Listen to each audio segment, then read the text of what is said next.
안녕하십니까, 유상규 교수입니다. 먼저 우리가 주택임대차 계약신고제가 2023년 6월 1일로 미뤄졌다는 거, 1년 더 유예됐다는 거 일단 참고하시고, 자, 신고 의무자는 임대인과 임차인이다 이렇게 보시면 되고요. 신고를 안 하면 안 되는 게 아니고 일단 기간이 조금 유예됐다 이렇게 보시면 되겠습니다. 그리고 이번에 가장 말이 많았던 가계약 문제, 가계약 일로부터 부동산 거래 신고 문제인데, 지금 이 가계약 일을 갖다 언제로 잡냐, 가계약 일을 계약 작성일로 본다. 자, 이건데 우리가 법적으로 볼 때 의사 합치가 이루어졌을 때를 계약된 걸로 본다 이렇습니다. 그래서 가계약을 지불한 날을 계약된 날로 본다. 그렇기 때문에 계약된 날, 계약 체결일로부터 30일 이내 실거래가 신고를 해야 된다 이렇게 하시면 되는데, 그러면은 계약 체결일하고 가계약 체결일하고 이게 좀 달라집니다. 그죠? 그래서 가계약 작성, 계약 작성일은 그 특약사항에다가 계약 작성일에 특약사항에 본 계약은 가계약이 몇 월 며칠에 가계약을 하고 본 계약을 지금 몇 월 며칠 한다라고 일단 연결시키면 좋을 것 같습니다. 그래서 다시 한번 말하면은 가계약 일로부터 30일 이내 실거래가 신고를 한다 이렇습니다. 그래서 지금 현재 우리 중개사들께서 애로사항이 많은 게 계약 체결일부터 30일 하니까 이게 이제 문제가 되는 겁니다. 그리고 또 문제가 되는 게 가계약 일로부터 30일 이내 실거래가 신고를 해야 된다. 이제 이게 문제가 되고 있는데, 사실상 이걸 쉽게 분리를 한다 그러면은 의사 합치, 즉 가계약이 이루어졌을 때가 계약 체결일로 보고, 또 계약 며칠 있다가 본 계약을 할 때는 계약 작성일로 됩니다. 그죠? 그래서 착각을 하게 되는데, 이걸 국토부에서는 거짓 허위 신고로 보기 때문에 부동산 가격의 2%에 대한 과태료를 처하고 있습니다.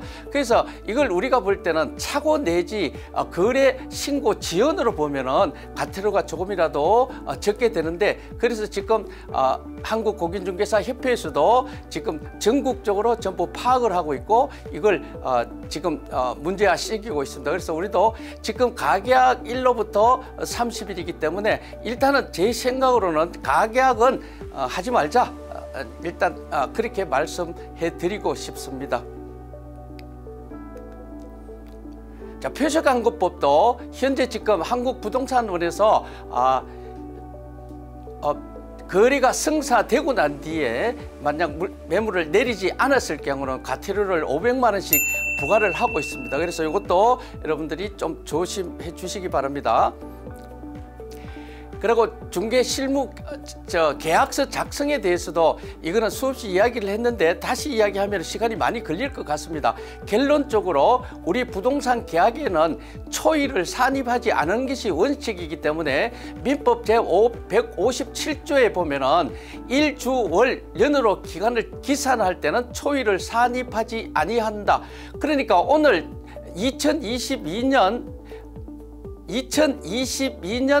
11월 15일 오늘 만약 이사를 오게 된다 그러면은 초일을 산입하지 않기 때문에 2024년 11월 15일 같은 날짜가 됩니다. 그래서 자, 민법 157조를 보면은 초일을 산입하지 아니한다. 그러나 그 기간이 오전 0시부터 시작할 때는 그러하지 아니하다 합니다. 그러면은 밤 12시에 이사를 오게 되면 초일을 산입한다는 뜻이죠. 그러면 초일을 산입하게 되면 현재 15일에서 14일이 되는데 부동산 계약서는 초일을 산입하지 않는 게 원칙이기 때문에 15일로 된다 이렇게 보시면 되겠습니다. 지금 문제가 많이 되고 있는 게 신탁 등기된 물건에 대해서 말이 많습니다. 그래서 저번에 공부를 했습니다만은 이것도 잠시 이제 짚고 넘어가겠습니다. 우리가 모처럼 계약서를 작성하려고 딱 보니까 등기에 등기상 증명서에 신탁이 되어 있습니다. 이 신탁이 되어 있을 때는 뭐 어떻게 할 줄 몰라서 막 그렇습니다. 그래서 쉽게 이야기하겠습니다. 자, 등기에 신탁이 되어 있기 때문에 주인은 누구냐? 이게 주인이 신탁이 되죠. 그러면 주인이 신탁이기 때문에 누구하고 계약을 해야 되느냐? 그럼 신탁회사하고 해야 된다. 이것만 아시면 되겠습니다. 그래서 신탁의 종류는 개발 신탁, 관리 신탁, 처분 신탁, 담보 신탁으로 나눴는데 우리가 90% 이상은 담보 신탁이라고 보면 되겠습니다. 자, 그러면은 우리가 은행에서 대출하는 것보다는 신탁회사를 통해서 한다 그러면 은행에서는 그만큼 믿을 수 있기 때문에 금융기관에 우선 수익자 지정을 해서 수익권 정서를 줍니다. 이 수익권 정서로 은행에다가 대출을 받게 되면은 왜 그러면은 신탁회사에다 하느냐? 자, 보다 보면은 은행 경비보다가 저렴하고 또 담보 대출을 더 많이 받을 수 있다. 자, 이렇습니다. 그래서 보통 사람이 이제 신탁 등기를 많이 하게 되는데 갑자기 지금 신탁을 많이 하기 때문에 이 당황해 하는데 당황해 할 필요 없고 일단은 신탁회사하고 계약한다. 자, 우리가 예를 들어 보면은 이제 90살 난 할머니가 이 담보 신탁을 해서 집을 9층까지 지었는데 이 할머니는 늘 이 집은 내 거라고 생각합니다. 그래서 나하고 계약하면 돼 이렇게 이야기하는데 아닙니다. 신탁회사하고 해야 되고 또 신탁회사에서도 어느 날 보면은 500에 30짜리 정도 붙으면 귀찮기 때문에 그냥 할머니한테 가가 하십시오 이렇게 이야기할 수가 있는데 아닙니다. 이때는 동의서, 승낙서라도 첨부를 해야 됩니다. 꼭 그렇게 하시기 바랍니다. 이 직접 계약은 많이 많습니다. 그죠? 직접 계약은 다시 이야기하면은 우리 사무실에 가만히 앉아 있는데 누가 우리 집 하나 팔아주세요, 세놔주세요, 뭐 이런 식으로 나왔을 때, 즉 다시 말하면은 중개가 의뢰된 물건을 우리 중개사 이름으로 배우자, 뭐 부모, 형제 이름으로 직접 계약을 했을 때가 직접 계약입니다. 다시 말하면 중개에 의뢰된 물건을 우리가 직접 했을 때입니다. 자, 그래서 지금 이 예를 본다 그러면은 이 전세 물건이 하나 나왔는데 여자분이 부인이 공인중개사입니다. 그래서 이제 이걸 싸게 하나 나온 걸 남편 이름으로 임대차 계약을 했다고 합니다. 그래서 1심에는 500만 원, 2심에 250만 원, 대부분 250만 원 확정이 나왔습니다. 그래서 우리 정부에서 볼 때도 우리 중개사들은 전문가이기 때문에 이거 중개에 의뢰되고 싸게 나온 걸 우리가 싸게 찍고 팔고 뭐 이렇게 하면 안 된다, 이런 뜻이 되겠습니다. 옥탑으로 인한 세금은 자, 일단 결론을 말하면은 4층, 3층 9개 가구를 샀는데 위에다가 옥탑을 하나를 더 넣었습니다. 그러니까 4개층이 되면서 다세대 주택으로 구분하기 때문에 세금이 많이 나온 사례가 되겠습니다. 자, 가계약금의 최근 판례도 지금 매도인이 500만 원을 받았습니다. 매수인이 500만 원 가계약금을 줬는데 매도인이 변심을 해서 이 건물을 못 팔겠다 하니까 매수인이 그러면 배액 상환하세요 해서 안 주니까 이걸 이제 재판 결과가 1심에서는 매도인이 승소를 했는데 2심하고 대법원에서는 매도인이 승사했습니다. 아까 1심에서는 매수인이 승소했습니다. 그래서 얼마를 갚아주라, 배액 상환하라 이런 게 나왔는데 2심 대법원은 매도인이 승소를 했는데 이걸 이제 최근 판례이기 때문에 이걸 여러분들이 좀 알고는 계셔야 될 겁니다. 그래서 지금도 가계약금을 받고 난 뒤에는 보면 우리가 메일 같은 걸로 이제 핸드폰으로 총 금액 얼마, 뭐 중도금 얼마, 잔금 얼마 이런 식으로 해서 이렇게 이렇게 두 분한테 매도인 매수인한테 이렇게 주는데 여기서 이제 기재해야 될 게 있습니다. 자, 대법원 판례에서 물건지 그렇게 무슨 동 몇 번지, 무슨 동 몇 번지에 무슨 아파트 몇 동 몇 호, 총 금액 얼마, 중도금 얼마, 잔금 얼마, 이사 날짜 어떻게 구체적으로 되어 있을 때는 계약된 걸로 본다는 판례가 있습니다. 그런데 최근 지금 이 판례에 대해서는 한 번 좀 더 생각을 해봐야 되는 이런 문제입니다. 자, 여기서 보면은 우리가 뒤에 나오겠습니다만은 우리가 민법 565조 해약금에 대한 거 하고 위약금하고 여기 이제 분류가 되는데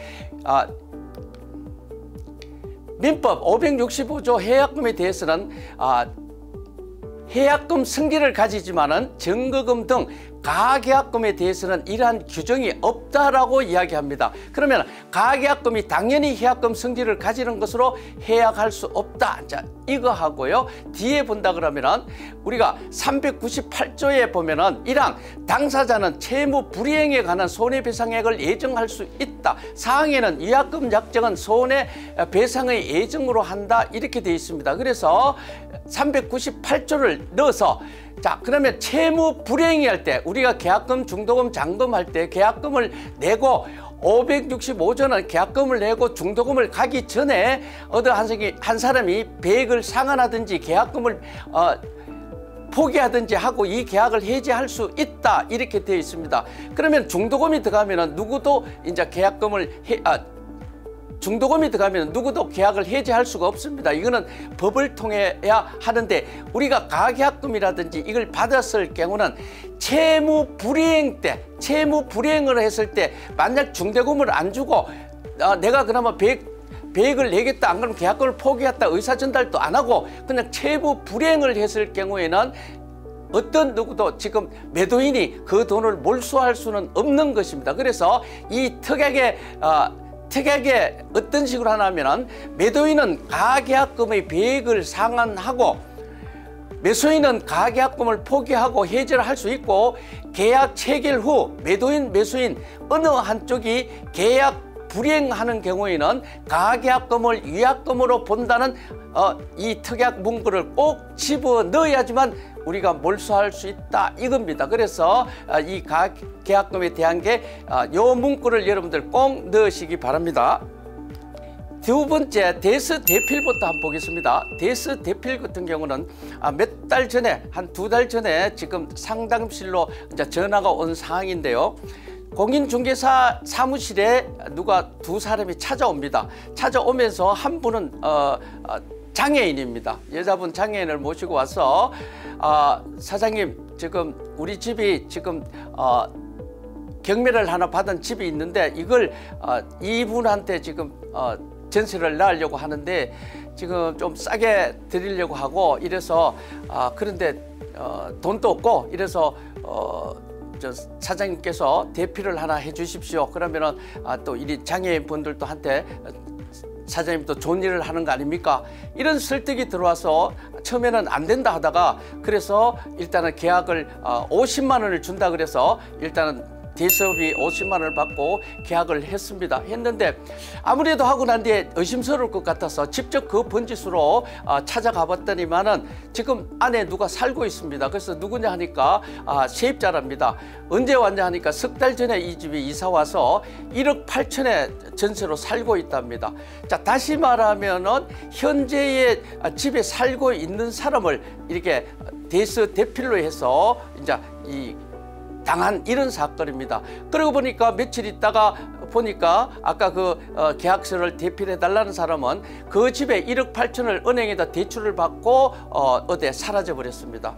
그래서 제가 왜 그걸 물건을 확인 안 했나 하니까 저도 글쎄 말입니다. 이거는 실제로 지금 상담실로 전화 와서 일어난 일입니다. 그래서 여러분들이 대수대필을 할 때는 이 대수대필을 할 때는 이건 근래 사기입니다만은 옛날에는 또 나이 많은 분한테 찾아가서 회사에 제출한다고 8천만 원짜리 하나 써달라 하면서 30만 원을 주고 갔다가 이제 대법원께서 이제 저당해서 돈 갚으라 하는 이게 내용 증명이 왔습니다. 그래서 그것도 60%를 물어주라는 이런 판결입니다. 그래서 현재 이런 대수대필에 대해서 물건을 안 보고 가서 계약을 하는 것은 굉장히 위험한 겁니다. 그래서 이걸 좀 조심하시기 바랍니다.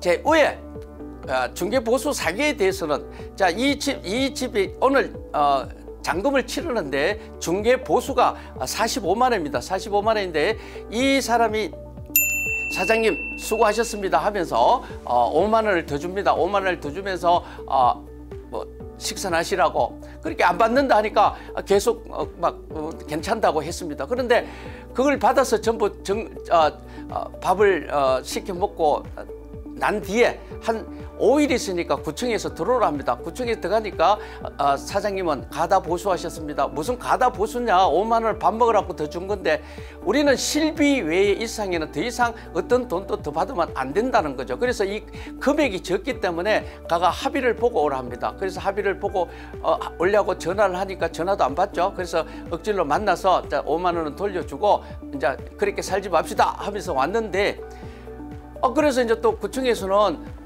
일단 합의를 봐야 되는데 안 보니까 또 그렇죠. 그래서 이제 합의 보려고 하니까 뭐 몇백만 원을 달라 합니다. 그래서 몇백만 원을 주고 이 합의를 본 이런 사실이 있습니다. 그래서 우리 중개사는 어떤 돈이라도 더 중개 보수를 받아서는 안 된다. 이거는 몇 년 전에 있었던 사기입니다.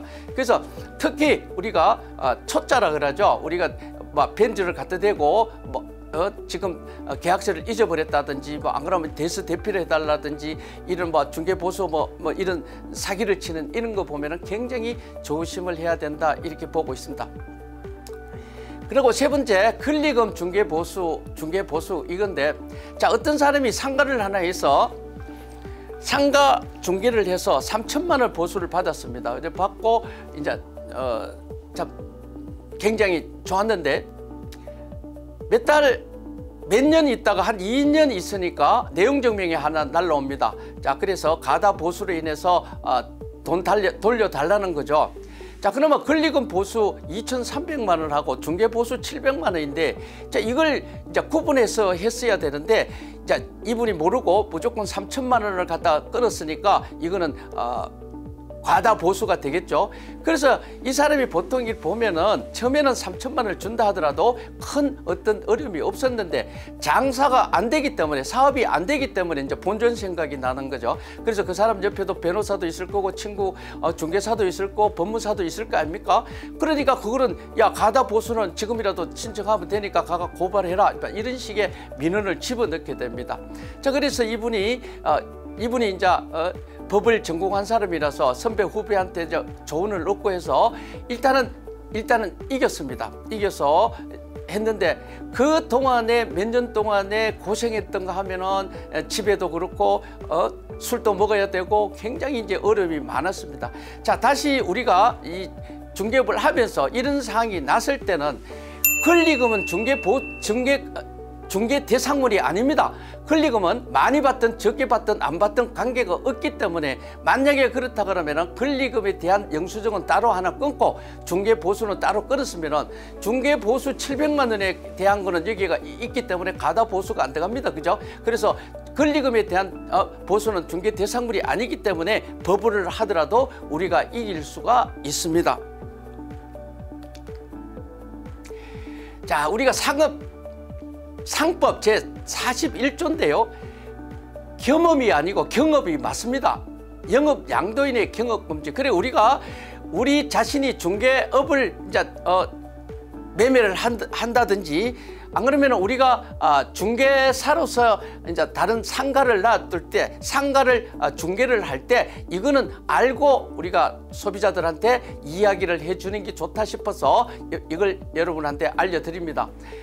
영업을 양도한 경우에 다른 약정이 없으면 양도인은 10년간 동일한 특별시, 광역시, 시, 군, 구에서 동종업종을 하지 못한다 이겁니다. 다시 말하면 우리한테 권리금을 받고 다 인수인계를 해주고 갔는데 한 5개월 있다 보니까 한 500m 밑에서 다시 똑같은 업종, 중개업을 하든 식당을 하든 똑같이 하는 경우가 굉장히 많습니다. 이거는 바로 상법 41조에 걸리게 됩니다. 그래서 이것도 숙지하셔서 소비자들한테 알려주시면 좋겠습니다. 오늘은 시간 관계상 오늘 여기까지만 하겠습니다만은 여러분들이 재계약 시 확정일자 부여 이거에 있는데 재계약이 됐을 때 다시 말하면은 1억 전세, 현재 1억의 전세로 사는데 5천만 원을 지금 정액을 해서 지금 요즘은 이제 5%만 올릴 수 있습니다만은 이제 잘 이해하시기 바랍니다. 쉽게 설명하기 위해서 하는 겁니다. 그러면 현재 1억의 전세를 사는데 5천만 원을 정액해서 하나 만들어 재계약서를 작성해 달라 이렇게 했을 때는 우리가 지금 현재 우리가 이 집이 1등이 확정일자를 받은 날짜가 1등으로 되어 있는데 1억에 대해서는 1등인데 5천만 원을 합쳐서 오늘 날짜를 하게 되면은 그 1억 뒤에 뭐가 들어와 있을지 모릅니다. 그죠? 이 1억 뒤에 뭐가 들어와 있을지 모르기 때문에 재계약서를 작성하더라도 똑같은 권리 분석을 해야 되는 겁니다. 자, 그래서 권리 분석을 해서 처음 계약할 때처럼 아무 일이 없을 때는 오늘 합쳐서 1억 5천을 오늘 날짜로 계약서를 작성하고 확정일자를 받으면 됩니다. 그런데 그 뒤에 뭐가 있을 수 있으니까 자, 제가 말씀드리는 거는 1억짜리 계약서는 그대로 두고 그게 오늘 정액하는 5천만 원에 대한 금액만 계약서를 작성을 해서 확정일자를 받아서 2개를 갖고 있으라. 자, 그러면 이걸 연계를 어떻게 되냐 이거죠. 그러면 5천만 원 계약서 특약에다가 본 계약은 몇 년 몇 월 며칠부로 1억의 전세로 하여 몇 년 몇 월 며칠까지 만기가 되고 몇 년 몇 월 며칠부터 5천만 원을 정액을 하여 몇 월 며칠까지 하는 계약임이라고 1억짜리 계약서하고 지금 정액하는 계약서하고 이꼬를 시키면 됩니다. 그래서 그걸 2장을 갖고 가서 보여주고 확정일자를 받으면 됩니다. 그래서 만약에 일이 생겼을 경우는 1억짜리는 1등이고 만약에 문제가 되면은 2등 5천만 원 갖고 싸우게 됩니다. 자, 요거 하시고 이게 또 정액된 걸 5천만 원을 따로 쓰기 싫다 그러면은 확정일자를 부여받은 계약 정서에 새로운 내용을 추가 기재하여 재계약을 한 경우 확정일자를 부여하여야 한다. 자, 이게 법입니다. 그죠? 그래서 특약에 1억짜리 계약서 특약에 확정일자가 찍혀 있습니다. 거기에다가 특약에다가 오늘은 몇 년 몇 월 며칠부터 만기가 되고 몇 년 몇 월까지 만기가 되고 몇 년 몇 월 며칠부터 5천만 원 정액을 하여 몇 년 몇 월 며칠까지 하는 계약임 해서 도장 인장 날인을 꽝꽝하고 가져가면은 확정일자가 찍혀있는 계약서에 주민센터에서는 확정일자를 또 한 번 찍어줄 수 있다. 자, 이건 이제 일단 아시면 되겠고요.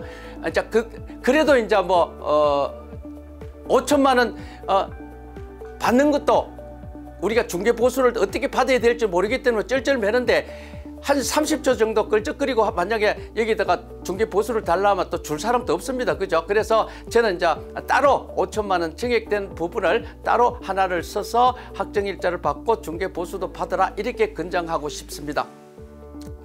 자, 그리고 이제 우리가 계약서를 작성할 때 간이는 의무적입니까? 아닙니까? 이렇게 물어온 사람들이 굉장히 많습니다. 자, 간이는 솔직히 그냥 간단하게 이야기한다 그러면 간이는 의무적이 아닙니다. 찍어도 되고 안 찍어도 됩니다. 자, 그런데 간인이 있을 것이라는 게 확정일자 보유 및 임대차 정보 제공에 관한 시행규칙에 나옵니다. 자, 그러면 계약증서가 2장 이상인 경우는 간인이 있을 것이란데 계약증서가 2장 이상인 경우는 어떤 경우입니까? 이때는 계약증서가 2장 이상인 경우는 소유자가 여러 명일 때 공유가 되었을 때 우리가 계약서를 작성하다 보면은 별지 첨부해가 별지가 뒤에 튀어나옵니다. 그것도 일단은 계약증서가 2장일 수도 있고 어떤 데는 특약이 많아서 갖다 또 계약서에 이제 첨부를 하는 수가 있습니다. 그래서 이 계약서가 2장 이상인 경우에는 간인이 있어야 됩니다. 이 간인이 없으면은 세입자 같은 경우는 확정일자를 안 찍어준다 이거죠. 자, 그래서 이 간인이 계약증서가 2장 이상인 경우인데 간인이 없으면 확정일자를 안 찍어준다 명심하시고, 요번에 며칠 전에 우리 관악구 신림동에서도 우리 분회장께서 전화가 와서 막 싸운다고 그러는 거죠. 그거는 우리가 잘못했으니까 그냥 뒤에서 해가 간다라고 간인 찍는다고 하십시오 하고 이렇게 이야기했습니다. 자, 그래서 계약증서가 2장 이상인 경우는 간인이 있어야 된다. 자, 그러면 우리가 볼 때 표준 임대차 계약서를 본다 그러면은 6장이지 않습니까? 그죠? 표준 임대차 계약에는 6장이기 때문에 이유 불문하고 이런 간인이 있어야지만 확정일자를 찍어준다. 이걸 명심하셔야 됩니다. 그래서 지금 이 사항은 어떤 구청에는 되는데 어떤 동사무소에 되는데 어떤 데는 안 되는 수도 있습니다. 그래서 주민센터죠, 그죠? 어떤 주민센터는 되는데 어떤 주민센터는 안 되는 이런 경우가 있습니다. 그거는 이제 담당자의 어떤 자질 때문에도 그렇고 이렇습니다. 그래서 이것도 좀 숙지를 하셔서 여러분들 일하시는데 좀 도움이 될 수 있었으면 좋겠습니다. 자, 오늘은 지금 시간이 너무 나가서 그렇습니다. 그래서 다음에 만약에 한다 그러면은 좀 남았는 거 하고 지금 제일 마지막으로 해야 될 거는 계약서 작성법과 중개대상물 확인 설명서 메꾸는 법을 꼭 해야 됩니다. 중개대상물 확인 설명서는 만약에 빈칸으로 둔다고 하면 250만 원씩, 2개를 그만두면 500만 원 가태료가 됩니다. 그래서 어떤 분들은 지금 그런 일을 안 당해봐서 지금 넘어가고 있는데 지금 굉장히 이제 심각한 일이 많습니다. 그래서 연수교육을 하든 제가 실무 무슨 교육을 하면서 물으면은 전부 다가 반반으로 나눠지고 있습니다. 그래서 다음에 또 나머지 부분하고 중개대상물 확인 설명서 메꾸는 법, 계약서 작성하는 법 그렇게 딱 공부할 수 있도록 그렇게 했으면 좋겠습니다. 자, 오늘 마치겠습니다.